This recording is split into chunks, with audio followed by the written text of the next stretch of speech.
They say the truth always finds its way out. But what if it slips out when someone's not fully conscious? My name is Rachel. I'm 39 years old, and I thought I knew what loyalty meant. I thought I knew the man I married, until the day he got admitted to the hospital and whispered the one sentence that broke me. It was a Sunday morning when it happened. Jason, my husband of 12 years, collapsed in our kitchen. One moment he was joking with our daughter. The next he was on the floor, clutching his head, barely breathing. The ambulance came within minutes.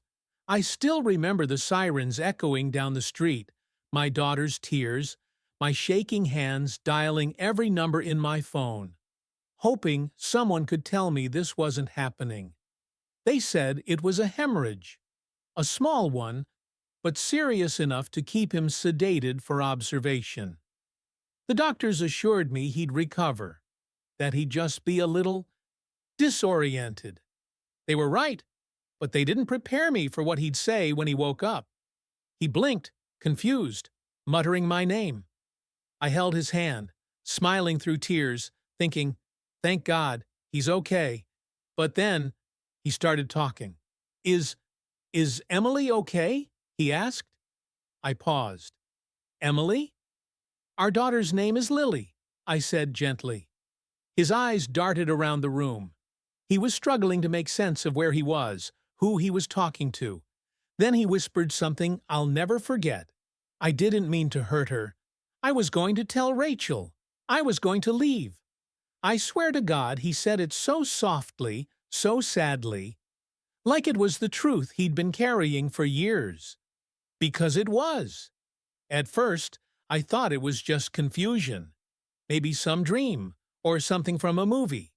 But the look in his eyes wasn't blank, it was regret. I didn't ask him anything right then.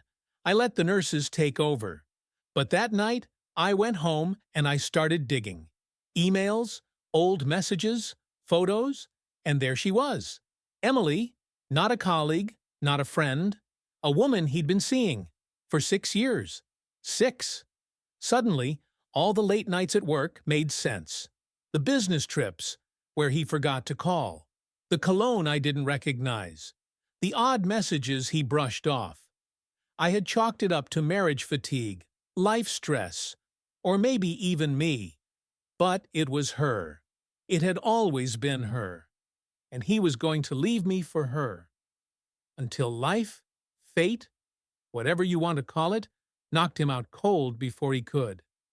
When Jason was stable, I asked him, not gently, not quietly. I showed him her pictures, her messages, her emails signed with yours forever. He didn't deny it. He just cried.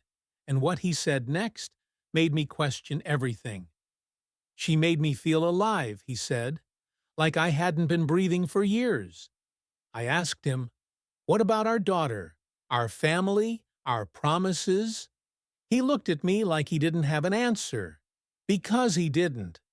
I called my best friend, Nina. I told her everything. And she said something that hit me like a freight train. Rach, I thought you knew.